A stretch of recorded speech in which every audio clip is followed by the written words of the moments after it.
Welcome to the World of DaaS, a show for data enthusiasts. I'm your host, Auren Hoffman, CEO of SafeGraph and GP of Flex Capital. For more conversations, videos, and transcripts, visit safegraph.com/podcasts. Hello, fellow data nerds. My guest today is Hadi Partovi. Hadi is the founder and CEO of Code.org. He's also founded Tell Me Networks and iLike, and had leadership roles at Microsoft and MySpace. And he was an angel investor in a number of incredible companies, including Facebook, Dropbox, Airbnb, SpaceX, and Uber, which is a lot. Hadi, welcome to World of DaaS. Thank you so much for including me and for the kind invitation. I'm very excited to dive in. Now, you are kind of at the forefront of education at Code.org. Why is it so difficult to make kind of broad changes in education? The global education system is this highly decentralized yet interconnected system, and that makes change challenging because it's both interconnected and decentralized. Right.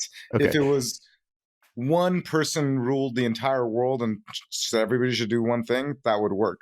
Or if it was decentralized and not interconnected, each school could do its own thing.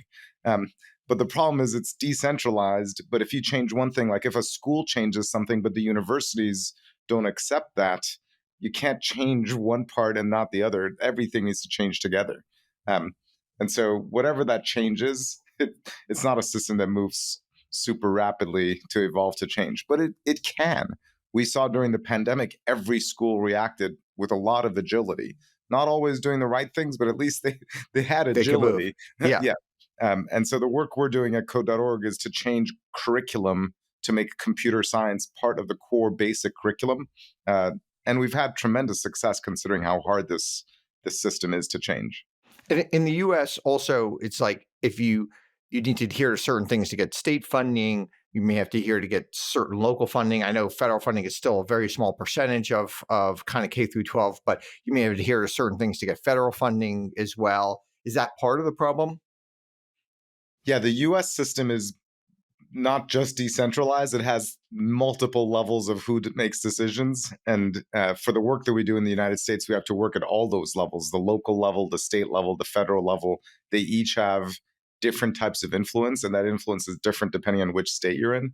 But on the plus side, the work we're doing to make computer science part of basic education, it's clear that time is on our side. It's nonpartisan. We've never had anybody say we shouldn't teach computer science in schools. So when you're pushing for something that lots of people support and nobody is against, it's a lot easier than when you have political battles. And there are many, many political battles in education. Computer science isn't one of them.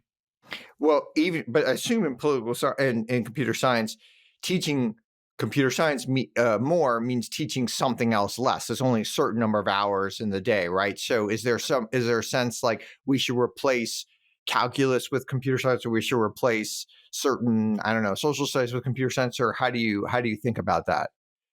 That is a really good question. The first thing I would say is, as long as it's up to students to decide, which is still true in the majority of states. It's like an elective, it's not required, you're saying. Okay.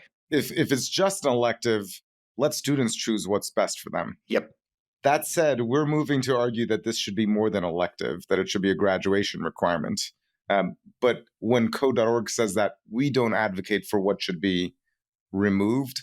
What we generally advocate for is that within the math and science categories of study, this one should be required and let students decide which other thing to drop. In most states, for example, you can't graduate high school unless you take algebra as a math and biology as a science. And you can choose your other maths and you can choose your other sciences. We would argue that this should also be one of those requirements. Algebra, biology, and computer science are foundational. Then you could decide, do you want to take physics, or do you want to take calculus, or do you want to, statistics? There's still a variety of choices for what to also include. And in biology and in algebra, at least I have a sense of kind of like what I would want people to know by the end of that course. In computer science, is it just like some basic for and do loops and if statements? What do you want someone to actually get out of it or be able to do at the end of it? That's a really good question. And especially since my organization is called Code.org, that naming can create misconceptions. Our goal isn't that every student should learn to code. And in fact, the definition of coding has changed every decade. It's Yep. different, becomes easier. What's important is for students to understand computer science basics, such as abstraction, functions, and variables, the idea of taking a big, hard problem and breaking it down into its subparts and how those subparts can sort of systemically interface with each other. It also means sort of digital literacy, like understanding how the internet works, what is an algorithm, what is machine learning. So, when you take a biology class, you don't learn to become a surgeon. You Yeah. don't you don't get a job as a biologist, but you know what photosynthesis is. Every US citizen who's graduated high school, and even globally, every high school graduate has some understanding of how plants make sugar, or how water is H2O, or how the light bulbs work with Yeah. electricity. But most people don't know what is AI. It's just magic. How does the internet work? It's all magic, because they haven't had the ninth grade or 10th grade basic understanding of how the pieces fit together. And that basic digital literacy and fundamental understanding of some of these concepts is what we think every student should understand. So there's the kind of like the theoretical, which to me a lot of biology is. It's like kind of like learning what is going on in the world and stuff like that. You could learn that part of the computer science, but there's also some practical things like, I don't know, make this even if it's not real compute, you're not coding, like you're making it with Zapier or something like that, and you're putting a couple of things together and you're creating something, or you're even doing some sort of macro in Excel or something like that. Is there a sense that you want people to be able to do both of those? We do. And in fact, our classes do teach coding. They teach it first in a block-based language, which may feel like Zapier. It feels Yep. like no code, but it's coding. Because Yep. no code it's still coding. You're Of just doing a course. Yeah. different type of coding. In our more advanced classes, we teach Java programming, which is definitely professional coding. Yep. But if you think about it, you probably dissected a frog in your biology class. For sure. Yep. But that wasn't so that you learn the skill of dissecting frogs. You know what I mean? It was so that you just get your hands dirty with, this is what scientists do, and here's the pieces of the insides. But you're not a frog dissector. If you wanted to, then you could be like, I want to go deep in that Yep. field of study and learn anatomy and become an expert. This similarly, it gives you the exposure, but it's not that you graduate a coder, but you got There's a slight experience in what difference it's though, like. which is like most people still have to use algebra in their daily life. Whereas like they may not really have to, I don't have to really dissect any frogs in my daily life. And most people have to use some sort of computer literacy, some sort of computer, even if it's very lightweight code, if they want to get any job of substance. Yep, absolutely. And for that reason, that's why we do more than like one class on the getting into the practical. We the bulk of our curriculum does involve practical things, uh, but it's most people don't realize that when you type a formula in Excel, that's a line of code you just Yep. wrote. Yeah, exactly. You type Yeah. an equal sign, you invoke a function, you're coding. You might not think that you're a coder, but that's what you're doing. Yeah, And almost everybody, almost every job, at least in America, you have to do some sort of coding somewhere to make that job better. everything is moving digital. And this is why it's important for our school system to recognize that what everybody expects out of school is to give students practical skills they can use in life. Where is the K through 12 school system today? If you had to give us, okay, we're 10 years ago we were here, now we're at level 3, and then we're trying to get to level 8. Or where would you grade us? Sure. And by the way, I'm very numbers focused. One of the reasons code.org is successful is because I'm a tech entrepreneur applying my sort of, I think, data-centric skills to this problem. In the United States, when we set out to do this 10 years ago, roughly 10% of schools offered computer science. And AP computer science, which is advanced placement CS in high schools, had about 25,000 students a year taking it. And I imagine that even those students were probably in like the upper income, areas, right? Predominantly white and Asian males. We've now seen access to computer science has gone from 10% of high schools to 53%. Okay. So they might not all be taking the class, but they have the opportunity to take the class Correct. if they want to. And at the AP level, which is the easiest to track, participation has gone from 25,000 students a year to over 200,000 students a Oh, year. wow. That's Uh, and, amazing. and the fastest growing groups have been young women, Black and Latino students, whose participation has grown.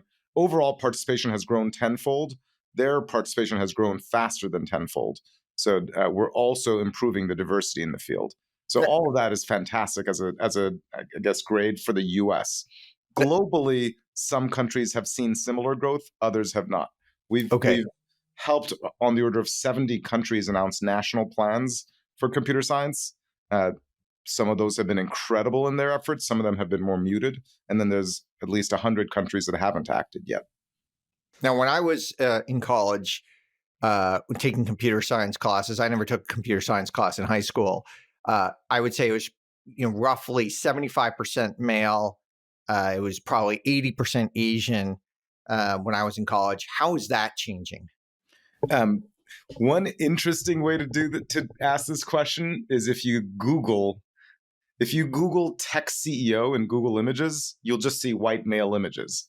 If you Google students learning to code, you actually see a very different picture, which is Okay. totally different than when I was in college or when you were in college studying computer science. Now, that difference is far more pronounced in the younger grades. In K through 8, kindergarten through 8th grade, our classrooms are almost 50% gender, male, female. Yeah. In code.org overall, it's 46% female, which is close to gender balance. Yep. And Yep. also across the code.org classrooms, K through 12, we have in code.org's classrooms racial balance and ethnic balance in terms of who's participating. Oh, wow. That's amazing. Okay. Yes, which is tremendous. And that's the power of public education. When you put this into the public schooling system and make it available, you see not only participation increases, but diversity improves. Our biggest diversity gap still is among young women in high school. That's our biggest challenge right now. And I'm not trying to downplay the other gaps, but that is by far the hardest challenge for us. And do you have a theory about like how to make that better or why that is? Or Um, well, a large part of it is society drums into people that this is for men. And so young women feel like they belong less. And this is really heartbreaking because our data shows that in code.org's classrooms, young women feel less included, less like they belong, and yet they actually progress farther in our courses compared to the men. So, well, that's true for all classes in high school, right? I mean, women yes, are significantly outperforming men in high school right now. yes, but the belonging isn't quite as Yep. flipped. The girls in our classrooms don't realize that they're progressing farther than the boys. They feel like this isn't for me, and so a big one of our theories of change is sharing that data. In fact, we've been toying with a campaign idea called "Code Like a Girl," backed by the data of look, this is what the girls are doing. They're performing quite well, and let's hope that everybody could code like a girl. But so you're saying by just showing people, okay, here's what your peers are doing. Your peers are actually doing really well. yeah, It may change perception. yes. Okay, It's interesting. one thing to say code like a girl and it's just like a nice tagline, but when you have data to back it, uh, you know, the whole world should be inspired to code like the girls. That's a very different way to think. Interesting. How do you think of like, if I think of like all the calculus I took in high school and all the calculus I took in college, probably took like 8 classes in college or something like that. And I don't use any of it today, but I use, certainly all my coding stuff and all my probability and statistics types of classes. Is there a way just in general of like rethinking certain types of education, given the new world that we're in? Yeah, I should start saying that pick any subject, and there's some people who say everybody needs to learn this and are very wed to it, and then there's others who say like, let's just teach the basics. So these are tough conversations. But I would say broadly, there's strong data that shows if you ask graduates, what is it that they studied that they no longer use? Top of that list is calculus. Yep. And if you ask, what do they wish they had studied? Statistics and computer science are high on the list of I wish I had learned. Yeah. And one of our challenges is that colleges, I'm not even sure if this is even true, but high school counselors believe that university admissions requires or really wants you to take calculus. So in high school, students are told, make sure you take calculus if you want to get into college. Then afterwards, you could take these other courses. Yeah. Instead of saying you're going to use statistics and computer science your entire life. And honestly, calculus is very relevant for certain fields of study, but unless you go into those fields, it really does not become this thing that people use in their daily lives nearly as much as computer science and statistics. That shift is going to be, it's on my mind all the time, but I use my voice to talk about computer science, not to attack other subjects. As long as we teach computer science to every student, I think my work is done. Now, I've been recently getting back into coding after taking a very long hiatus from coding, and I found that all these new tools these Copilot tools, but also like ChatGPT, et cetera, has really allowed me to progress much faster. And I don't have to like memorize all these things. And it's also just a lot less frustrating than it used to be because I can find my bugs faster and I could do all these other things. And I could spend more time on the creative side. How are you using these AI tools to help your students?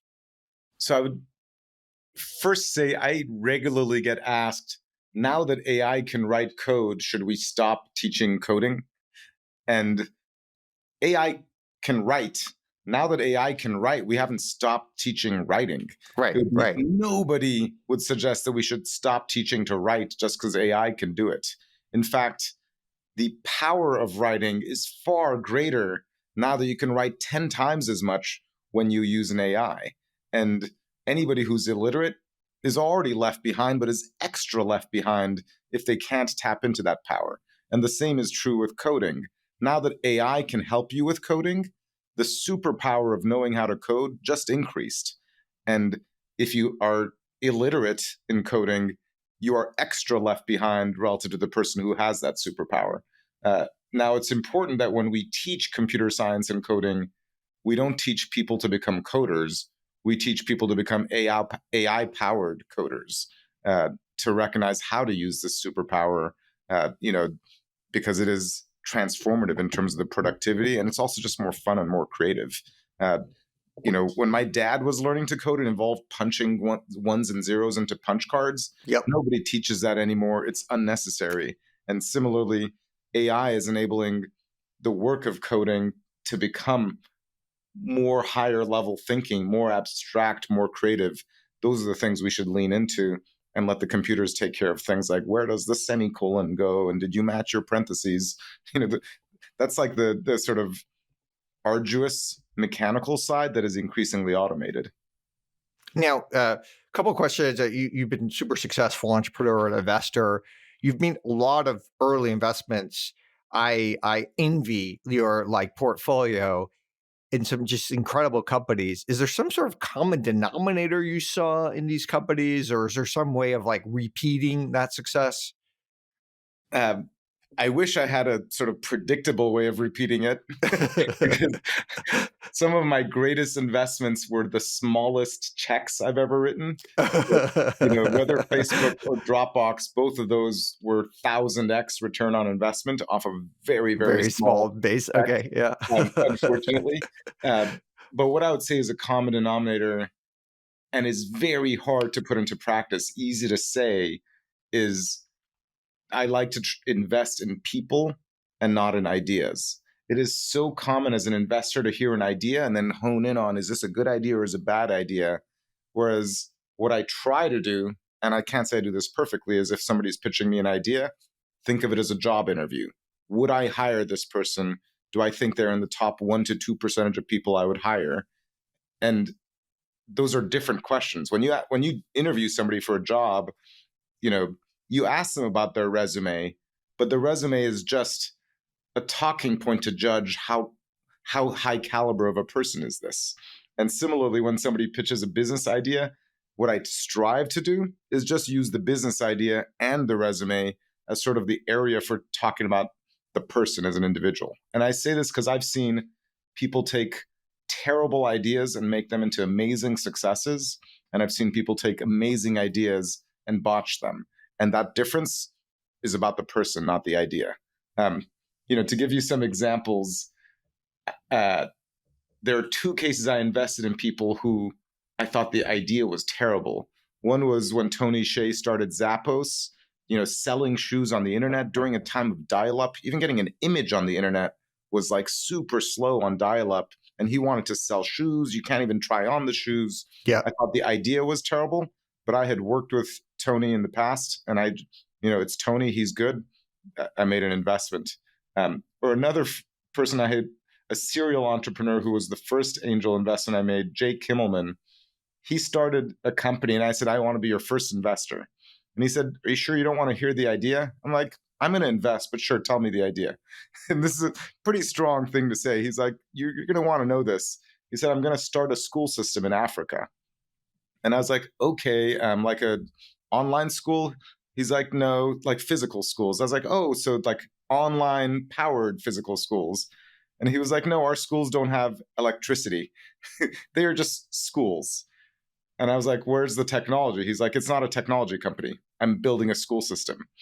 And I was like, okay, well, I'm still an investor because Jay is such a fantastic entrepreneur. So I wrote a check that most people would never have written, and most people have said, like, what a terrible idea. It's now been 13 years, I think, and Jay's company is one of the largest employers on the African continent. Wow. Opening, I think, 3 new schools open every day. And he's so significantly outperformed traditional education that there's African countries that are saying, you manage our public schools for us. And in that case of Jay or Tony, like, you knew them before, right? So you work with them, so you don't have to do the job interview per se, right? You've worked with them, you know that they're really talented people. There's another case where you're meeting them for the first time, maybe on Zoom, right? Yeah. Maybe you've heard about them, or some other person referred you to them or something.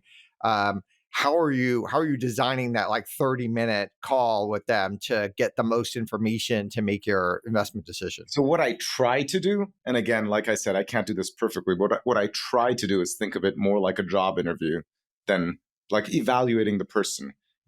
You have to do job interviews too. You don't, sure, with people you don't know. I'll give you the most extreme thing I've done, and I don't do this regularly, but when the Dropbox founders pitched me, they came to my house. They flew out from MIT, and they were like 21 years old. I had each of them separately do a coding interview for me. Like, I gave them a problem, write the code I want to see. Okay, so like literally you would have done if you hired them. Okay. Yes, exactly the same interview as if I was hiring them, because I wanted to know if, like, they're not kids, but one of them hadn't even finished college. I wanted to make sure that these were at least top technical talent. There's not a lot else you can judge with somebody who has limited work experience. I also asked them other questions, but yeah, that's a very direct way of measuring somebody. Interviewing somebody, if they're a good engineer, is pretty straightforward. And I feel like at the end of an interview with an engineer, I can be like very confident if they're good, but there's all these intangibles of someone is going to be a good leader and a good business person, and they're going to have the drive and and those seem very, very difficult, at least for me, to get out of a one-time interaction. Yep. It's a lot more like interviewing a product manager, for example. Yeah. When somebody's interviewing for product manager, you look at some of those same things, their communication skills, organization skills, execution skills, leadership skills, customer empathy. It's a lot harder to say, just do that on a whiteboard and let me measure you. But at least, even if that's what you're thinking about, that's a different thought process than tell me about your CAC and LTV and your business plan. And I'm not saying I ignore the business plan, but I view the business plan as just a discussion space to try to evaluate the person. Yeah. Though, by diving in, I'm sure you can get some information of like whether they've thought it through, how hard they worked on it. There might be some other things you can get from, just like if someone wrote a thesis or something and you ask them about their thesis for an interview, you probably can get some interesting tidbits on somebody. By the way, since I gave the examples of successes, I should give my biggest failure as an investor was uh, I got an email from one of my twin brother and I were at Harvard Computer Science, and there was this kid who was basically the top programmer in a class. The three of us were basically at the top of our CS department. And he, when I was like 25 years old, so he was my age as well, he sends us an email saying, I'm joining a new startup as the first employee. We're going to transform search. And I remember thinking, God, poor Craig, if I could just give him some of my business advice. We already have Yahoo and Lycos and Alta Vista. Who needs this Google thing? If only I could partake my business wisdom on you. You were such a great engineer, and it's a huge miss to have not been involved. What I should have said is Craig is among the smartest people I've ever met. Right. If he's going to join someplace, it's probably going to be good. Yeah. I'd like take a bet on great people, even if you think the idea is hokey. And that was a huge mistake. And we all have mistakes, but it's a lesson that I should bet on the people, not on my ability to judge what's a good idea or a bad idea. Now, speaking of engineering teams, like you've served as an advisor to Facebook, you mentioned Dropbox, helped them hire and develop some of this engineering talent. What are some of the ways you think about in developing talent? Well, first, I think picking great people to start is really important. And in today's world, it's just as important to pick great people as it is to pick diverse people, not just diverse racially or by gender, but even mindset, worldview. But then to believe in people's ability to grow is super important. If you look at a leader like Mark Zuckerberg, he started the company quite young and he grew through experience, through mistakes. Nobody's perfect, but smart people learn from their mistakes. And in fact, the more mistakes they make, the smarter they are and the better they become. Yeah. I think a big part of developing talent is betting on your internal employees to grow. It's common when you're building a company to think that for every job we need to hire an outside expert and then to overlook the talent you have. And some of the greatest companies on the planet basically hired the brightest students out of college and then helped shepherd their growth. And in fact, the more senior leaders they brought in were really more coaches for that internal growth. If you look at the current leadership team of Facebook, or if you look at the people who grew in leadership at Microsoft, many of them worked there literally from college. Yeah, like Scott Guthrie at Microsoft, he and I were in the same college graduating class and entered Microsoft as like interns and recent grads. Now he's running all of Azure and the productivity suites at Microsoft. Or Andrew Bosworth at Facebook, was part of the group of college kids to help start that company. And I'm not saying you should only hire college kids, but it's really important to balance having senior talent that can help mentor, but also betting on your sharpest folks to grow up within a company. There's also there's just kind of a rate of growth that you need people to maintain at any level. If you're a fast growing company, you need people to also be growing quickly themselves. And there are certain people who have incredible knowledge, but maybe they're not growing anymore. And those people might be better to bring on as a consultant to help you figure something out. Yep. But all your employees, you probably, even your more senior ones, you probably want them growing at obviously somebody who's right out of college is going to grow at a greater rate because they're growing from a smaller base. Yes. But you want everyone growing still pretty quickly. Yes. What you worked with some of these very influential leaders. You mentioned Mark Zuckerberg, Steve Ballmer, Bill Gates when you were at Microsoft. How would you compare and contrast the leadership styles? They've all been very different. I've had a lot of close interactions with Bill Gates and Steve Ballmer while working at Microsoft. I've had less, but still plenty of interactions with Mark Zuckerberg, and then even less interactions, but still I've had exposure to Steve Jobs when he was still alive. What I would say is probably most common amongst all those leaders is a deep connection to the details and sort of a founder's mentality of really caring about the outcomes, about the customer, about the business. And I'm, on this spectrum of being a sort of a visionary that delegates everything to everybody else to being kind of a micromanager who gets into the weeds. All of the strongest leaders I've seen in tech shift. They lean a little bit more towards like, I want to get into the details and make sure they're right and hold everybody to a really, really high standards. Now, that's far more extreme for somebody like Steve Jobs, but I've seen that in all of those leaders. Um, Mark Zuckerberg would have weekly meetings where his product managers on all the product decisions would say, these are like the options we're looking at. This is the one we recommend. You make the final call, at a very detailed level. Steve Jobs, as I'm sure you know, would deeply get into the little details of the iPod. And I saw that certainly with Bill Gates wanting to get into, when I was working on Internet Explorer, we had a review on just the performance of the Internet Explorer between the downloading and the page rendering and which was faster and so on. And Bill would get into a very technical level with our most senior engineers on how do we make it faster. Not because he's designing it, but he wanted to raise everybody's standard of excellence. And people were stressed, but also inspired and motivated to prove themselves relative to that. I remember reviews with Steve Ballmer where he would get into the numbers and he'd be like, last year when you showed me this presentation, this number was 27, now it's 23. Why did it drop? And people would be like, how did he remember that from a year ago?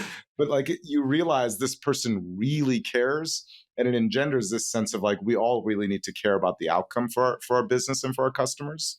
And so communicating that founder's mentality of being accountable to outcomes, feeling personally accountable to the business and to customers rather than just doing your job and somebody else sweats the details and somebody else worries about whether the outcome happened. That I think is a common strand across the top leaders I've seen and worked with. Now, speaking of Microsoft, it's kind of having a moment right now. You've got OpenAI, you've got the new Bing. As someone who spent your early career there, how do you think of the trajectory of the company over the last decade or so? Well, I think everybody would say that Satya has done an amazing job, and I agree. Nobody could have predicted how well he's grown that company. But I would also give an extra shout out to Brad Smith, who doesn't get nearly enough credit for how he's.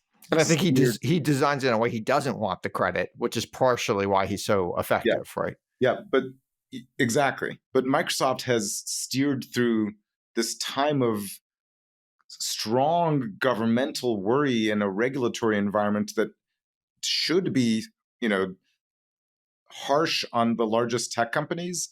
And Microsoft has emerged as basically much practically unscathed compared to other competitors in the space. And this is very, very different than, 20 years ago, back when the DOJ was trying to break up Microsoft, during the antitrust case against it. And this isn't just about antitrust, and it's not just about governments. Brad Smith has really helped Microsoft find a voice that balances technological innovation and customer centricity and competitiveness with a sense of true social responsibility and a real sense of like finding the right way to do certain things. And you can see that in things they've done, like making Visual Studio open source, or in deciding to make the way they think about app stores as being open from the get-go. It's just saying, we're going to do it this way. You don't need to force us to do it this way. We'll do it. Yeah. And that builds trust beyond just governments. And I don't want to say everything Microsoft is doing is perfect, Sure. but I give both Satya and Brad tremendous credit for the really the growth the company has had. One of the things I think they've positioned really well, and my favorite positioning is the acronym FANG, which doesn't include Microsoft somehow. And I think they were, behind the scenes quite instrumental in promoting that acronym. And that definitely helps move attention away from the mother company. Yeah, I don't know if Microsoft pushed for that, but they've certainly benefited from not quite being a bit. Yes. One of the things they've also been, I think, super successful at, which I think is relatively new, is making some of these acquisitions that they've made, whether it's GitHub or LinkedIn or some of the acquisitions they've made recently, have just been phenomenally effective. Why do you think they've been so good at those? Not just obviously making the acquisition, picking the company, but integrating those companies and helping those companies grow internally. Um, well, one thing I would say is part of what they've done right is not integrating some of the companies, Correct. Yep. which is often really important. One of the greatest acquisitions, which isn't a Microsoft acquisition, is Google's acquisition of YouTube. And Google did an incredible job of, like, YouTube has its own brand, its own CEO, its own office. Yep. People there feel like they're YouTube It's like employees. YouTube's in San Bruno. It's like Yeah. another, And it's been almost 20 years. It's not quite, but it's almost 20 years. I think it's 17 years since that acquisition happened. And it's still its own separate thing. yeah. Whereas most leaders would have said, oh, we'll integrate you into all the systems. And when you integrate, sometimes it's good, but sometimes it's bad. And often you lose that sort of special something, the cultural DNA, the drive, uh, and cause the best people to leave and things like that. And Microsoft, with many of its large acquisitions, similarly, certainly GitHub, LinkedIn, also Minecraft, managed to basically leave enough things alone for those companies to thrive and continue their growth. The other thing I would say is, acquisitions by a company that has a poor internal culture usually fail. And especially if a company has sort of a bad internal culture, it can't acquire its way out of that. I saw this firsthand when MySpace acquired my startup. And part of what they wanted is they're like, you guys can help reinvigorate our brand, and you have like technological this and that. And it's like, you can't be the acquired company and get like a sick culture.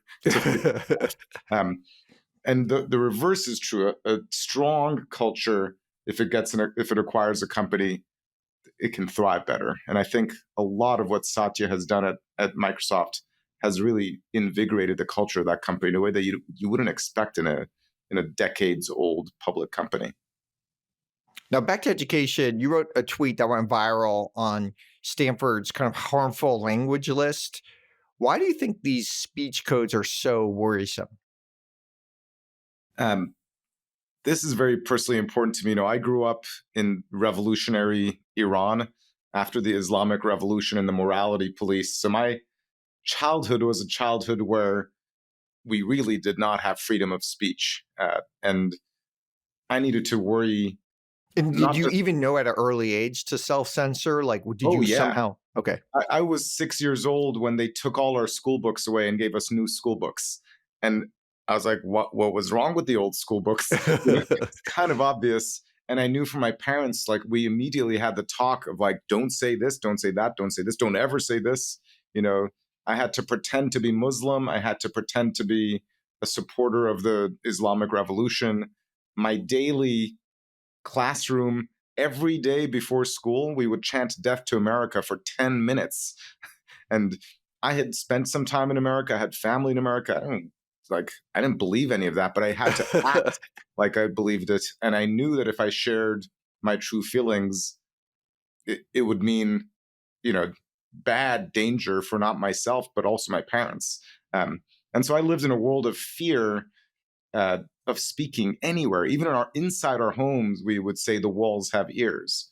And so anybody who's lived in an environment like that, whether it's in Iran, whether it's in Russia, whether it's in China, knows that freedom of speech is the first freedom. And when you lose it, all other freedoms It's the dissipate. most important Yeah. freedom. Once you lose freedom of speech and you can't even speak your opinion, no matter how foul, no matter how distasteful, no matter how disagreeable, if you take that freedom away, all other freedoms go. Now, I think we all know there's obviously limits on certain types of speech, whether it's hate speech, inciting violence, causing true physical harm as a direct result of your speech isn't legal, even in the United States.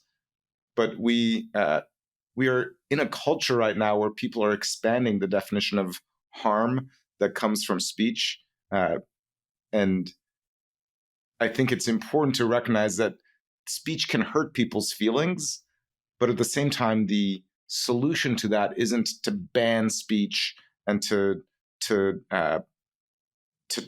put on trial the person who said that thing. You know, as Martin Luther King said, you don't drive out hate with hate.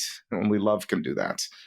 And I think that is the right approach to take to words that can be offensive. And Stanford's thing, like the harmful language they put out, said that you can no longer say immigrant.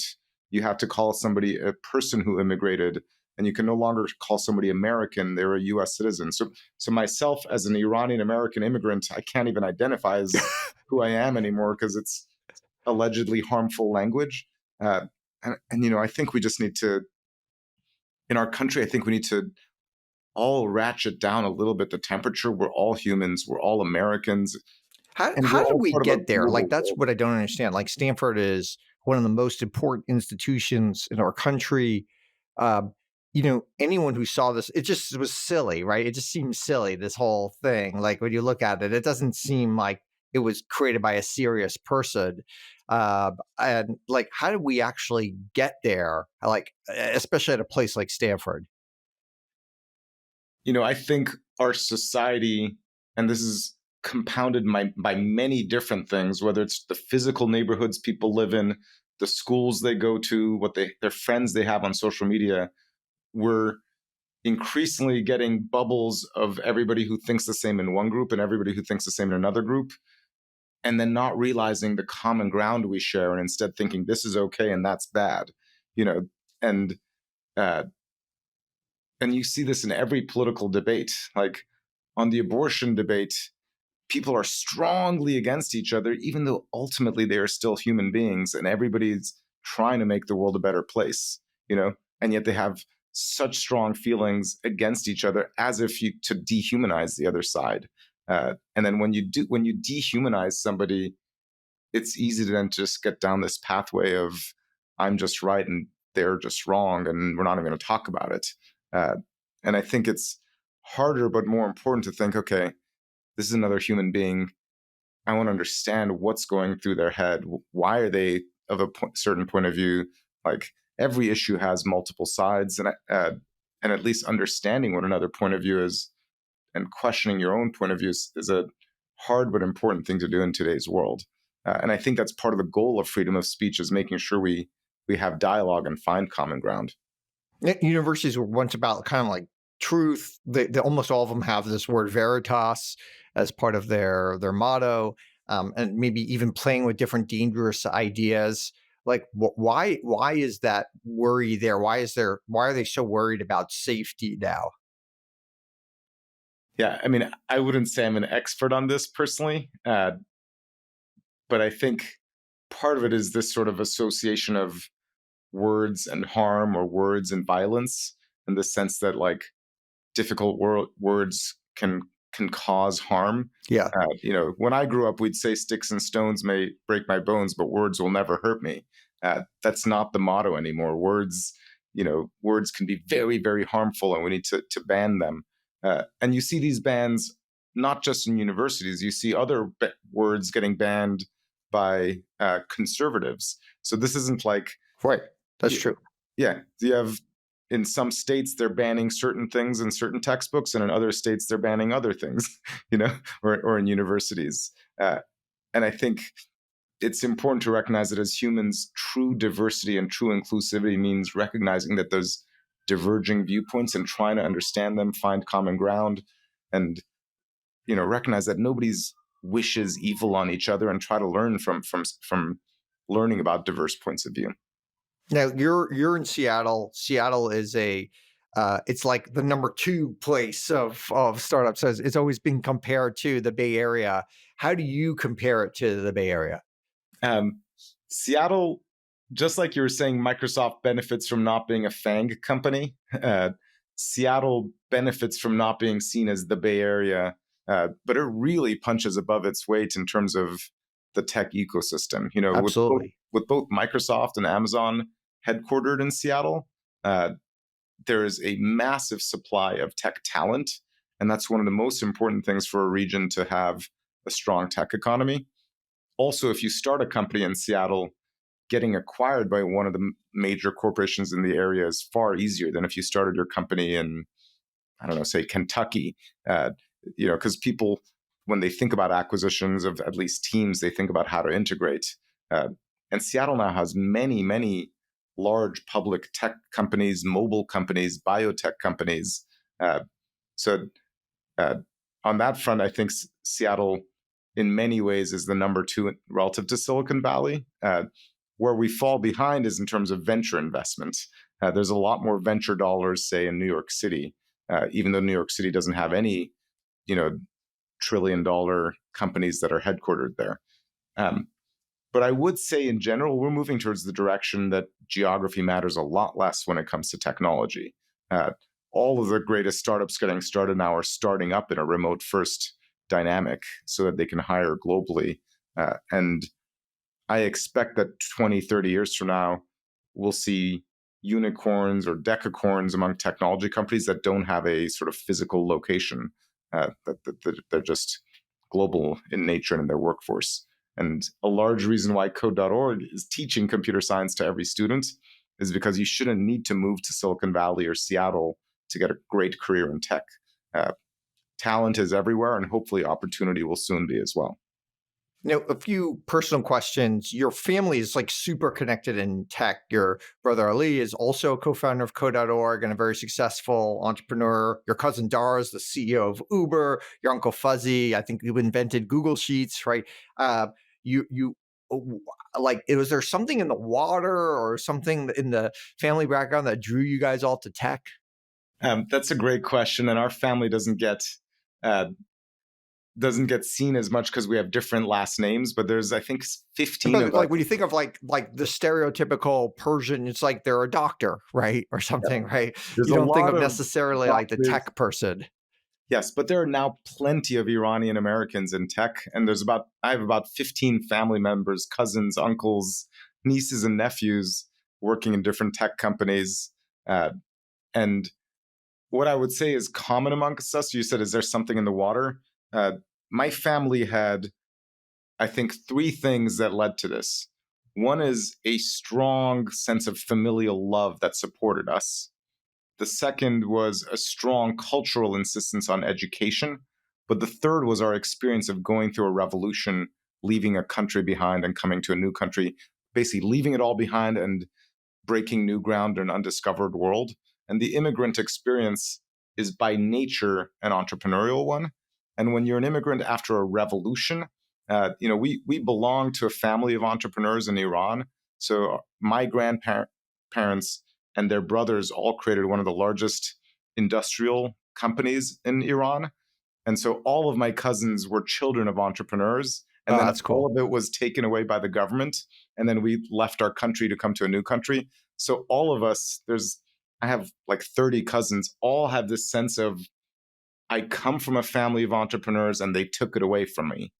And then add to that a strong belief in education. And those two ingredients is what has now created a family of technologists, and sort of from a degree or desire to sort of build it back or to make it back. Now, you think of yourself more of an insider or an outsider? Because to me, you're kind of a bit of both. You're outsider because you're an immigrant and you think a little bit differently, but you're like on the inside of all these cool innovations, and you're. So how do you think of yourself? That's a wonderful question, and a good friend and coach of mine used a word that I would say here. He said you're a margin walker, which is a little bit of both. It's such an interesting question you ask. And I've been that way. When I was living in Iran, I had to pretend I'm a Muslim. When I immigrated to the United States, I had to assimilate into a new culture. I'm in the tech industry, but working in an education nonprofit. So neither of those two communities know what to make of me, because among the tech folks, I'm a nonprofit person. Among the educators, I'm a tech person.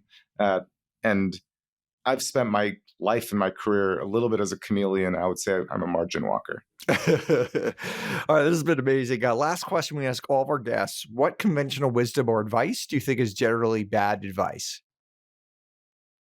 I don't know if this is always bad advice, but one of my biggest lessons from code.org is that you don't need to always crawl, then walk, then run.